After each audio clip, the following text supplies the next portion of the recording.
নমস্কার, তোমরা দেখছো তোমাদের ইউটিউব চ্যানেল অ্যাট্রাকটিভ স্টাডি। আমি দিব্যেন্দু। আজকের এই ভিডিওতে এসএসসিজিডির ফিজিক্যাল মেডিকেলের রিভিউ দেবো। এখানে বিএসএফ বৈকুণ্ঠপুরের আমাদের একটি ভিউয়ার্স ফিট হয়েছে সেখানে।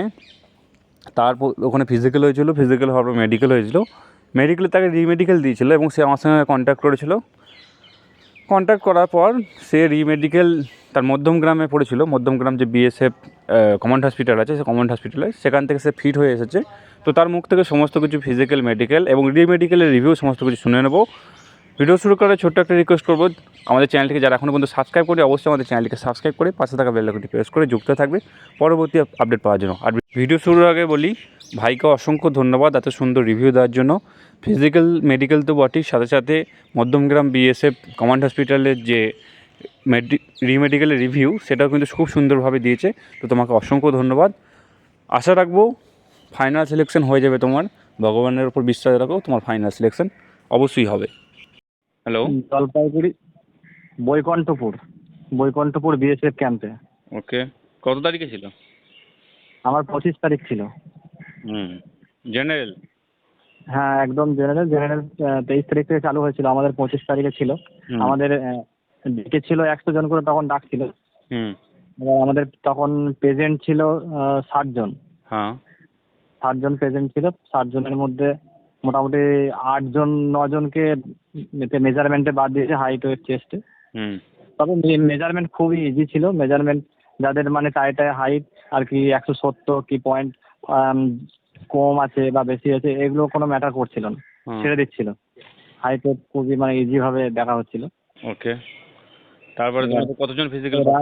আমাদের সাথে তখন তো বৃষ্টি হচ্ছিল। আর শিলিগুড়ির মানে যারা মাঠ করছে তাদের জন্য বলবো আমি যে খুবই মানে দারুণ ওয়েদার। ওখানকার মাঠ করা এত ইজি, মাঠ পাস করা কোনো বিনা চিন্তা ছাড়াই মাঠ পাস করে যাবে। এত দারুণ ওখানকার, দারুণ তো ওয়েদার।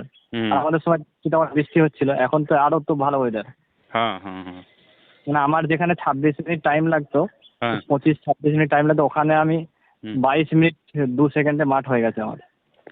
মানে ওয়েদারের জন্য, গরম নাই ঠান্ডা ওয়েদারের জন্য দারুণ ওয়েদার। আর মাঠের শিলিগুড়ি আমাদের বৈকুণ্ঠপুরের ট্র্যাকটা দারুণ সুন্দর।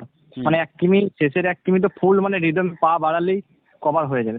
শেষের 1 কিমি, শেষের 1 কিমি, প্রথমের 1 কিমি দারুণ ভাবে টানার সুযোগ পাবে। ওখানে কত মিটার মানে কি ট্র্যাকটা কত মিটার ছিল? ট্র্যাক প্রথম 1 কিমি যেতে হবে লম্বা। তারপরে ওখানে ভেতরে একটা মাঠ আছে, সেটা 1.5 কিমি। 1.5 কিমি প্রথমে 1 কিমি দিলাম, তারপরে 1.5 কিমি, 2 মেট দিলাম, 2 পাক, 3 কিমি হয়ে গেল, টোটাল 4 কিমি। তারপরে শেষে 1 কিমি ফুল রিদমে লম্বা 1 কিমি। ওটা স্টেপ দিয়ে দিয়ে আস্তে আস্তে, কোনো ব্যাপার হবে না। কতজন পাস করেছিল তোমাদের? আমাদের পাস করেছিল 40 জন। 60টা ছেলে ছিল, 40টা ছেলে পাস করেছিল। ওকে। 40টা ছেলে পাস করার পরে 40টা ছেলে পাস করার পরে মেডিকেল, এবার মেডিকেল হলো 40 জনের। না, 30টা ছেলে পাস করেছিল, 30টা। ওকে। 30টা ছেলে মেডিকেল করলো। 30টা ছেলে মেডিকেল করার মধ্যে ওখানে তো রিমেডিকেল মানে লেখা আছে যে রিমেডিকেল ওদের মনে কিছু ক্রাইটেরিয়া আছে। সবাই কি বেশিরভাগ 80% ক্যান্ডিডেটকে কোনো না কোনো নিখুঁত পয়েন্টে বাদ দিচ্ছে। কোনো পয়েন্ট রিমেডিকেলের বিয়েটা বলেছিল না। রিমেডিকেলের ডক্টর যেটা চেক করে সেটা হচ্ছে এমডি ডক্টর, মানে মেডিসিন ডাক্তার, ঠিক আছে? তো মেডিসিন ডাক্তারে কি হয়, ও তো স্পেশালিস্ট নয়, ওর যেখানে ডাউট হয় মনে করো, ঠিক আছে?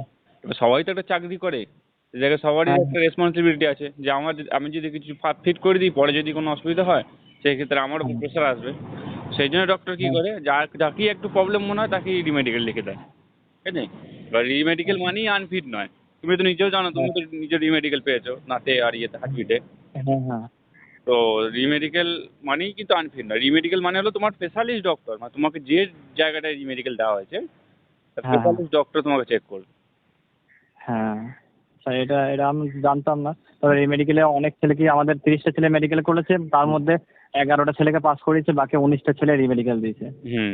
তো রিমেডিকেলে তুমি তো ফিট কোথায় ছিল তোমার রিমেডিকেল? তারপরে রিমেডিকেল ওখান থেকে আমাদের রিমেডিকেল দিচ্ছে মধ্যমগ্রাম বিএসএফ ক্যাম্পে। ওকে। তবে রিমেডিকেলের 30 তারিখে আমার ডেট ছিল রিমেডিকেলের। তবে রিমেডিকেলের প্রসেসটা বলবো, যাদের রিমেডিকেল আছে তাদের জন্য একটু লং টাইম নিয়ে বেরিয়ে যেতে হবে, কারণ ওখানে আমাদের রিমেডিকেলের প্রসেসটা লং হচ্ছে খুব। এটা ঠিক আছে, রিমেডিকেল দিলেই কিন্তু প্রচুর ঘোরায়। হ্যাঁ, প্রচুর ঘোরাচ্ছে ওখানে, মানে পরশু এরকম করতে থাকে সব জায়গাতেই। প্রথম দিন তো রিপোর্টিং হলো, ওখানে বসিয়ে সারাদিন বসিয়ে রেখে দিল, ডাক্তার শুধু একবার দেখে নিল। তারপরের দিন প্রথমে তারপরের দিন ল্যাবে নিয়ে গেল, ল্যাবে টেস্ট রিপোর্ট সব করালো। হুম তারপরের দিন আবার ডাক্তার আবার দেখলো। তারপরের দিন আমাদের একটা দিন ছুটি পড়ে গেল। হুম। তারপরের দিন নিয়ে গিয়ে আবার হসপিটালের ডাক্তারদের অপিনিয়ন নিতে হবে। হসপিটালে যেসব হুম। ডাক্তার থাকে, এমবিবিএস ডাক্তার, হুম। স্পেশালিস্ট ডাক্তার, হুম। তাদের একটা ওপিনিয়ন নিতে হবে, সিগনেচার করে ওখানকার স্ট্যাম্প নিতে হবে। হুম। স্ট্যাম্প নিয়ে এসে আবার ডাক্তার এখানে যে ডকুমেন্টস দেখলো সব ঠিকঠাক আছে, হুম। তারপরে ফিক্স করাচ্ছে। মানে 4 দিন লেগে গেছে রিমেডিকেলে। হ্যাঁ, ওটা একটা 4 লং দিন। প্রসেস থাকে। হ্যাঁ হ্যাঁ। তো ওখানে আই চার্টটার ব্যাপারে অনেক কিছু জানতে চাই, আই চার্টটা কিরকম আছে ওখানে? আইটা চোখের যে আই চার্টটা, অ্যালফাবেট আছে না উল্টানো উল্টানো সি এটা রয়েছে? অ্যালফাবেট এখানে রিমেডিকেলে আমাদের অ্যালফাবেট আছে। হুম। তবে এখানেও প্রথমে তো নর্মালি যে আমাদের অফিসাররা আছে, ডাক্তার প্রথমে তো দেখছে তারা। এবার তারপরে দেখার পরেও যদি কোনো ডাউট থাকছে, হুম। তারপরে স্পেশালিস্ট ডাক্তারকে গাড়ি করে নিয়ে আসছে হুম। ক্যাম্পের ভেতরে। স্পেশালিস্ট চোখের ডাক্তার আমাদের সময় নিয়ে এসেছিল একজনকে, স্পেশালিস্ট চোখের ডাক্তার। 4 জনের প্রবলেম ছিল একটু। হুম। 4 জনকে ডাক্তার আবার স্পেশালিস্ট ডাক্তার, কোনো এমডি কি এমএস হয়তো এসেছিল, এসে তাদেরকে আবার নতুনভাবে চেক করলো। হুম। তার মধ্যে একজনের 6/, এখানে বিএসএফ ক্যাম্পে 6/18 একজনের পয়েন্ট দিয়েছিল। ওকে। মানে অনেকটাই বেশি, হ্যাঁ। যেখানে 6/6 লাগে। হুম। তারপরে হুম। 6/6 করে ওকে ফিট করে দিয়েছে চোখে। হুম। হুম। মেন জিনিস কি আছে, মানে অনেকজন ভয় খেয়ে যায়, ভয় খেয়ে বলতে পারে না। ওই কারণে ও ডাক্তার আচ্ছা। একটা দুটো হলেই তোমার ডাক্তারের ভয় ভয় যে চোখে হয়তো প্রবলেম হয়। আর একটা আচ্ছা, জিনিস আমাকে বলো তুমি, অনেক একটা কি? জিনিস আমাকে বললো যে ডিস্টেন্স চার্জ যখন চেক করছে, অনেকজনই বলছিল আমাকে যে হ্যাঁ। ডিস্টেন্স চার্জ যখন চেক করছে তখন কি চোখটাকে রুমাল দিয়ে রগড়তে বলছে?